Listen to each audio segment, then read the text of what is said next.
هو الله الذي لا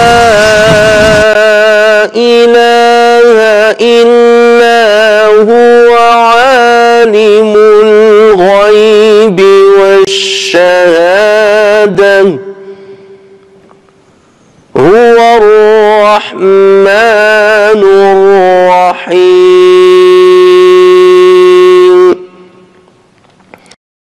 Chers frères, nous sommes avec la 17e partie de cette histoire de Yusuf alayhi salam, telle que le Coran l'a narrée. Bien entendu, nous sommes en train d'étudier l'histoire elle-même, nous sommes en train d'extraire les leçons et les moralités de cette histoire, et nous sommes aussi en train d'étudier la rhétorique et le caractère miraculeux de la narration de l'histoire dans le Coran. Là aussi, on fait quelques arrêts dessus pour voir la grandeur du Coran, et que ce Coran n'est pas l'œuvre d'un être humain, mais c'est bel et bien la parole d'Allah Azza wa Jal qu'il a révélée au prophète sallallahu alayhi wa sallam. Nous sommes parvenus au moment où Yusuf alayhi salam a demandé à ses frères de ramener sa tunique et de la jeter sur le visage de son frère afin qu'il recouvre sa vue. Ensuite, Allah Azza wa Jal nous a transportés vers une autre scène. Une scène qui va montrer Yaqub alayhi salam en compagnie de ceux qui restent de sa famille, puisque les enfants étaient déjà partis en Égypte. Ceux qui restaient de la famille, les épouses peut-être, son épouse et les épouses de ses enfants et ses petits-enfants et les gens qui l'aiment et qui l'entouraient. Donc il était en train de leur parler. Allah Azza wa Jalla dit à ce propos, et dès que la caravane franchit la frontière, et il s'agit de la frontière de Canaan, dès que la caravane franchit la frontière, leur père dit: je décèle certes l'odeur de Joseph, même si vous dites que je radote. C'est que Allah Azza wa Jal a fait parvenir l'odeur de Yusuf alayhi salam au nez de Yaqub alayhi salam. Il a senti son odeur et il n'a pas oublié l'odeur de son fils. Et là il leur a dit: vous allez prétendre que je radote. Pourquoi? Parce que c'est quelque chose qu'on ne peut pas comprendre et croire. Comment tu peux sentir l'odeur de quelqu'un que tu as perdu depuis des années, l'odeur de quelqu'un que tu ne vois pas de tes propres yeux? Ça veut dire qu'il est lointain. À supposer qu'il est vivant, il est lointain. Et on ne peut pas sentir l'odeur de quelqu'un d'une distance qui est énorme, d'une distance où on ne peut pas le voir avec l'œil nu. Et donc à partir de là, ils savaient qu'ils vont lui dire que tu radotes. C'est pour ça qu'il les a devancés en disant: vous allez prétendre que je radote. Et justement, c'est exactement ce qu'ils ont dit. Ils lui dirent: par Allah, te voilà bien dans ton ancien égarement. À quel égarement ils font allusion? Ça veut dire l'égarement selon lequel tu penses encore que Joseph est vivant. Depuis toutes ces années-là, on parle de plus de 20 ans, tu penses encore que Yusuf est mort. Pour certains, Yusuf a été dévoré par le loup, et pour d'autres qui connaissent peut-être l'histoire, ce qui lui est arrivé, il est mort dans le puits où il a été tué entre-temps. On l'a perdu en tout cas, vu qu'on ne l'a pas vu jusqu'à maintenant, il ne doit pas être en vie. Et ceci montre que Yaqub alayhi salam ne cessait de dire que Yusuf est encore vivant. Voilà pourquoi ils ont dit dans ton ancien égarement. C'est-à-dire cela fait longtemps que tu dis cette allégation, que tu penses à cette chose, et maintenant tu le confirmes encore en disant, prétendant maintenant que tu sens son odeur, c'est que tu es complètement dans un égarement manifeste. Ensuite, Allah Azza wa Jalla dit: puis quand arriva le porteur de bonne annonce, Al-Bashir, et là ça fait allusion à son grand frère, sûrement c'est lui qui a ramené la tunique, c'était le plus sage, et donc il a ramené la tunique pour la montrer à son père. Il l'appliqua sur le visage de Jacob, celui-ci recouvra aussitôt la vue et dit: ne vous ai-je pas dit que je sais par Allah ce que vous ne savez pas? Donc Yaqub alayhi salam a retrouvé sa vue dès qu'il a senti d'une manière directe et qu'il a touché avec sa main la tunique de son fils Yusuf alayhi salam. Et c'est là où il leur a dit: ne vous ai-je déjà pas dit que je connais de Allah, je sais de Allah ce que vous ne savez pas? Parce que c'était un prophète, Allah Azza wa Jalla lui a donné déjà la promesse qu'il allait rencontrer Yusuf alayhi salam, qu'il allait retrouver son fils, et il sait pertinemment que la promesse d'Allah Azza wa Jalla est véridique et se réalise sans aucun doute. Et ensuite Allah Azza wa Jalla dit: Puis, quand arriva le porteur de bonne annonce, il l'appliqua sur le visage de Jacob. Celui-ci recouvra aussitôt la vue et dit, ne vous ai-je pas dit que je sais par Allah ce que vous ne savez pas. Ils dirent, ô notre Père, implore pour nous la rémission de nos péchés, nous étions vraiment fautifs.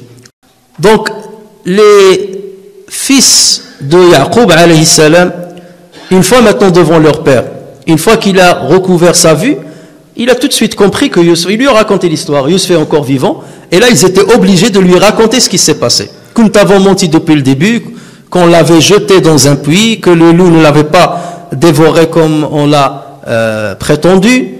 Et donc là, ils étaient sommés de reconnaître leur péché. Et là, ils lui ont dit, demande ou bien implore Allah Azza wa Jal pour qu'il nous pardonne, parce que nous étions fautifs. Nous savons qu'il y a deux types de péchés que l'être humain peut commettre. Un péché à l'endroit de Dieu. Tu n'as pas appliqué un ordre divin, ou bien tu as commis un interdit entre toi et Dieu. Et il y a parfois des péchés que tu commets contre quelqu'un. Le fait de voler quelqu'un, de tricher quelqu'un, de calomnier quelqu'un, de marcher avec la médisance contre quelqu'un. Donc là, c'est des péchés entre toi et un être humain. Et la règle dit que les péchés qui ont été commis à l'endroit de Dieu, Allah Azza wa Jalla les pardonne facilement. Parce qu'il est le grand pardonneur, le pardonneur par excellence. Donc il pardonne rapidement. En revanche, les péchés que tu as commis vis-à-vis d'un être humain, Allah Azza wa Jalla ne les pardonne pas. Parce qu'il va te dire, ça c'est le droit de ta victime. C'est le droit de ta victime. Et c'est ta victime qui doit te pardonner. Sinon, moi je ne pardonne pas. C'est entre toi et ta victime. Et le jour du jugement, tu dois rendre compte de ce que tu as fait et tu dois payer le péché que tu as commis contre cette victime.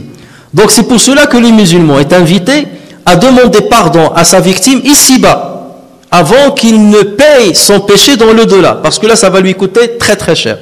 Mais bien entendu, il nous est très difficile d'aller reconnaître un péché qu'on a commis envers quelqu'un, une injustice qu'on a commis envers quelqu'un. Ça nous est très difficile de la reconnaître. Nous avons une certaine fierté qui nous empêche de le faire. Et Shaitan nous pousse justement à ne pas le faire.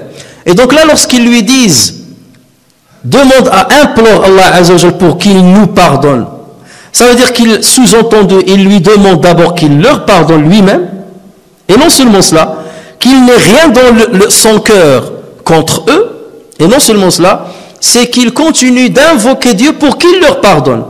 Là, on est dans le degré de l'ihsan, comme on a dit la dernière fois. Ils auraient pu lui dire « pardonne-nous » et s'arrêter là. Il aurait pu leur pardonner, mais avoir une rancune contre eux dans son cœur.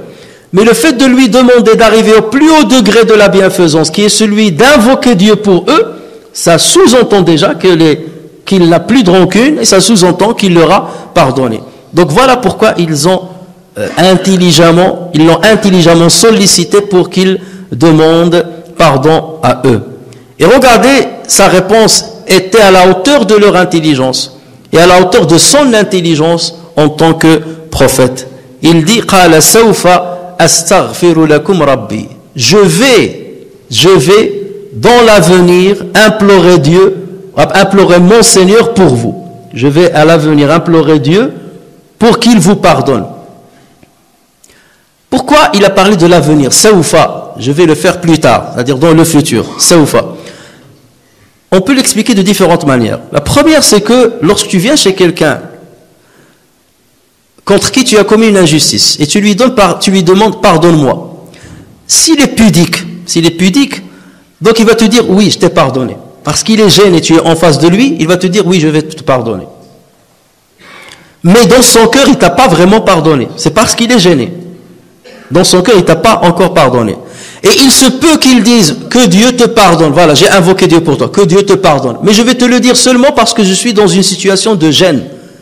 Mais dès que je vais rebrousser chemin, dès que je vais plus te voir, jamais je demanderai pardon pour toi dans l'avenir. Parce que j'ai encore une rancune dans mon cœur.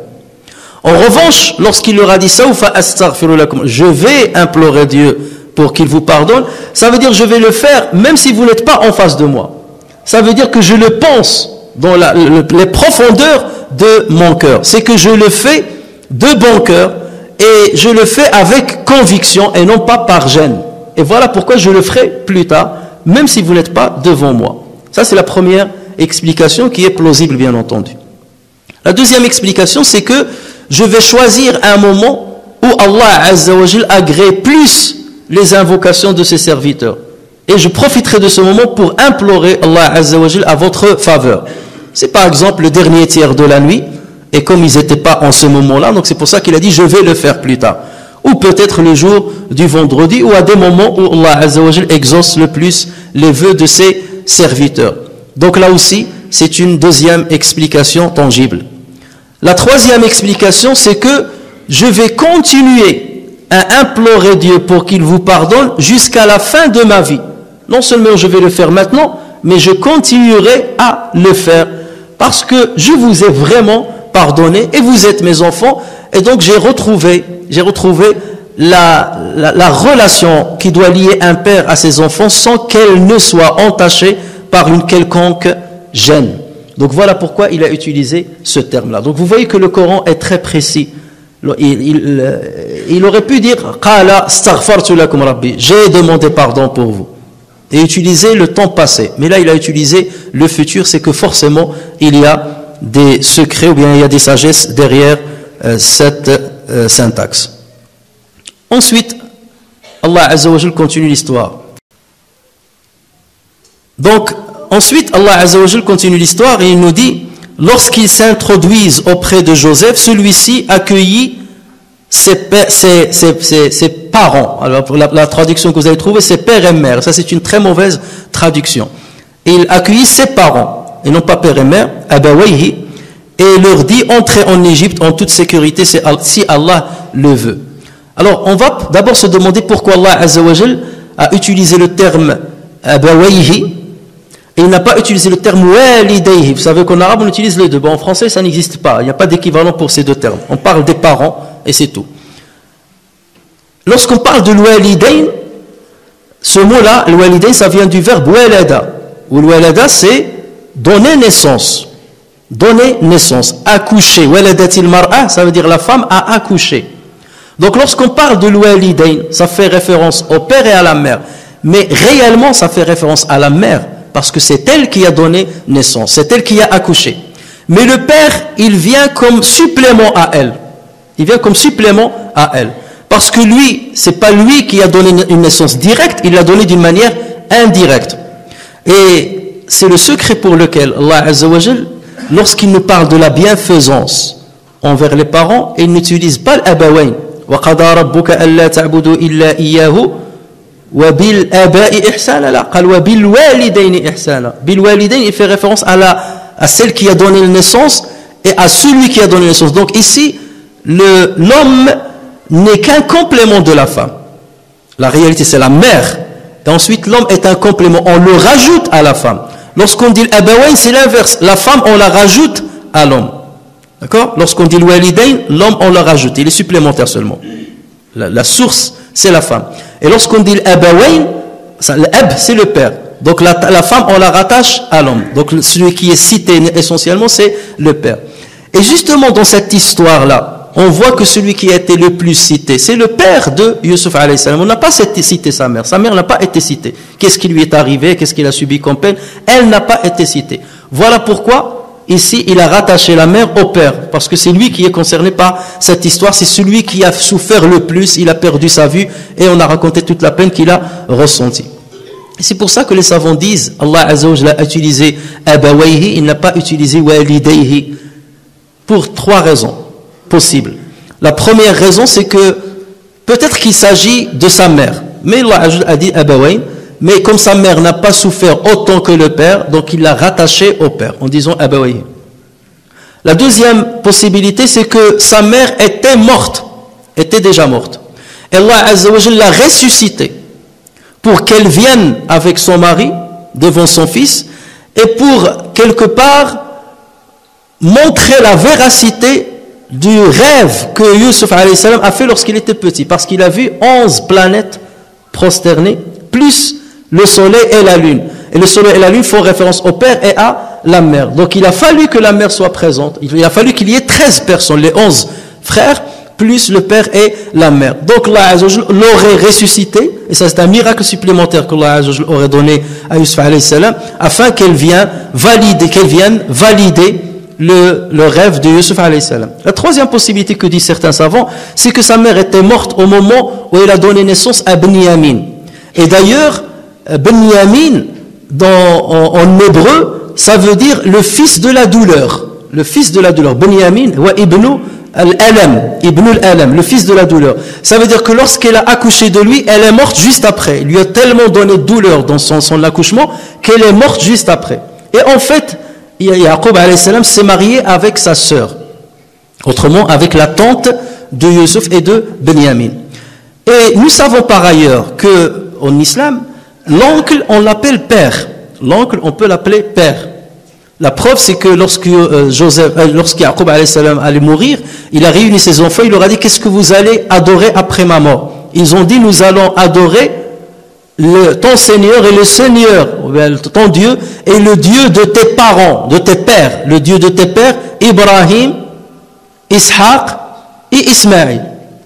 Or, nous savons très bien que Ishaq était le père de Yaqub. Le Ibrahim, le grand-père, donc on peut l'appeler père. Mais Ismaïl, il était son oncle. Et pourtant, ils l'ont inclus dans le terme était père. Et comme on attribue le terme père à l'oncle, on attribue aussi le terme mère à la tante. Exactement la même chose. Sauf que, puisqu'elle ne lui a pas donné naissance, il n'a pas fallu utiliser le terme l'walida. S'il a dit l'walidain, ça veut dire ceux qui lui ont donné naissance. Et sa tante ne lui a pas donné naissance. Voilà pourquoi Allah Azza wa Jalla a choisi le terme abawayhi et non pas walidayhi. D'accord? Et parce qu'il fait référence à la peine qu'a subi Yaqub alayhi assalam. Et c'est pour cela, lorsque vous voyez le Coran, Allah Azza wa Jalla, chaque fois qu'il utilise le walidain, c'est lorsqu'il parle de la relation sentimentale qui existe entre les parents et les enfants. وَقَضَى رَبُّكَ أَلَّا تَعْبُدُوا إِلَّا إِيَّاهُ وَبِالْوَالِدَيْنِ. Il n'a pas dit وَبِالْأَبَوَيْنِ وَبِالْوَالِدَيْنِ إِحْسَانًا, parce que ça fait référence à la mère qui a donné naissance d'une manière directe. Ou bien il en parle lorsqu'il parle de la distribution de l'héritage. مِمَّا تَرَكَ الْوَالِدَانِ وَالْأَقْرَبُونَ لِلرِّجَالِ نَصِيبٌ مِمَّا تَرَكَ الْوَالِدَانِ وَالْأَقْرَبُونَ. Pourquoi? Parce que vu cette relation intime qu'il y avait entre les parents et leurs enfants, ils ont le droit d'hériter d'eux après leur décès. Donc ça fait toujours référence à ce lien sentimental qui existe entre les pères et les enfants et leurs enfants.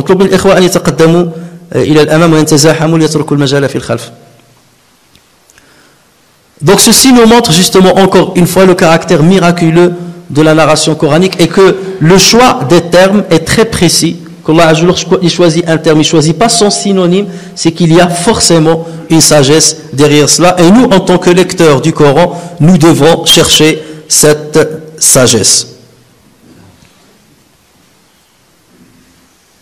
Donc Allah Azza wa Jalla, après il a dit, et il éleva ses parents sur le trône et tous tombèrent devant lui prosternés. Et tous tombèrent prosternés devant lui. Il éleva sur le trône, donc c'est pour leur montrer leur degré et leur hauteur. Et ensuite ils tombèrent tous prosternés devant lui. On pose la question, comment se fait-il que les parents vont se prosterner devant leur fils? Ça ne convient pas. D'autant plus que Yaqub c'est un prophète et pas des moindres. Un grand prophète, un grand messager. Et comment il va se prosterner devant son fils? Son fils, normalement, il est en dessous de lui au niveau du degré de la prophétie. Et il va se prosterner devant son fils. C'est pas logique que le fils laisserait son père se prosterner devant lui. Alors les savants ont donné plusieurs explications. La première, c'est que cette prosternation n'est pas une prosternation adorative envers Yusuf alayhi salam, mais c'est une prosternation de remerciement envers Allah Azza wa Jalla. Sujudu ash-shukr. Ils se sont prosternés pour Dieu. Pour Dieu. Mais comment comprendre kharru lahu? Ils se sont prosternés pour lui. Pour lui, ici, il faut le comprendre, ils se sont prosternés pour Dieu. Mais quelle est la raison de leur prosternation? C'est le fait qu'ils ont retrouvé leur fils et que les autres ont pu retrouver une bonne relation avec leur frère. Donc c'est à cause de lui qu'ils se sont prosternés pour Dieu. C'est comme ça qu'il faut comprendre le verset. Ils se sont prosternés pour Dieu à cause de Yusuf alayhi assalam. pour remercier Allah Azza wa Jalla. Ça c'est la première explication. Deuxième explication, lorsque tu dis en arabe sallaytu lil Ka'ba, sallaytu li al-Ka'ba, ça veut dire j'ai prié, la traduction, j'ai prié en direction de Kaaba. Ça ne veut pas dire j'ai prié pour la Kaaba. Donc kharru lahu sujada, ça veut dire ils se sont prosternés en direction de lui. Eux ils se sont prosternés pour Dieu tout de suite, mais comme il était en face d'eux, ils étaient en face de lui, il était en face d'eux, donc il était comme le Kaaba quelque part. Donc c'est pas pour lui qu'il le faisait, il le faisait pour Dieu, mais comme il était en face, donc c'est comme s'il était dans leur direction. Comme nous on prie vers le Kaaba, mais c'est pas pour elle quelque part. Même si j'ai prié pour le Kaaba, ça veut dire j'ai prié en direction de le Kaaba, mais j'ai prié pour Allah Azza wa Jal en réalité. Ça c'est une deuxième explication. La troisième explication, c'est que sujoud, ça veut dire l'humiliation, l'humilité. Ça veut dire qu'ils se sont humiliés devant lui. Mais dans ce cas, comment on va comprendre kharru? Kharru, ça veut dire ils se sont mis à genoux. Mais dans le Coran, ce verbe-là a une autre signification. Lorsqu'Allah Azza wa Jal dit وَإِذَا تُلِيَتْ عَلَيْهِمْ آيَاتُهُ لَمْ يَخِرُّوا عَلَيْهَا. لَمْ يَخِرُّوا, ici ça veut dire ils ne passent pas devant les signes de Dieu sans les voir et sans les écouter. C'est-à-dire passer. Kharru, ça veut dire ils sont passés. Donc dans ce cas, le verset, comment on va le comprendre? Et ils sont passés devant lui avec toute humilité. Kharru lahu sujada, ils sont passés devant lui avec toute humilité. Ça c'est une explication aussi qui se vaut. Et l'autre explication, c'est que ceux qui se sont prosternés, ce sont ses frères, et non pas son père et sa mère. Et c'était apparemment accepté à cette époque-là. C'était une prosternation de respect. Il y a une autre explication que certains savants ont donnée. Ils ont dit Allah Azza wa Jalla a ordonné peut-être à Yaqub et à sa femme de se prosterner devant Youssef. Les hikmatin, pour une sagesse que seul Allah Azza wa Jalla sait, exactement comme il a demandé aux anges de se prosterner devant Adam. Voilà. C'est lui qui choisit. Il a demandé aux anges de se prosterner devant Adam et il a demandé aux parents de Youssef et à ses frères de se prosterner devant lui, et Allah Azza wa Jalla dans l'ordre comme il veut et pour une sagesse qu'il sait lui-même. Donc voici 5 explications par lesquelles on peut expliquer cette scène-là pour ne pas penser ou laisser entendre qu'ils se sont prosternés pour lui, une prosternation de glorification ou une prosternation adorative. Cette explication n'existe pas et n'est pas possible.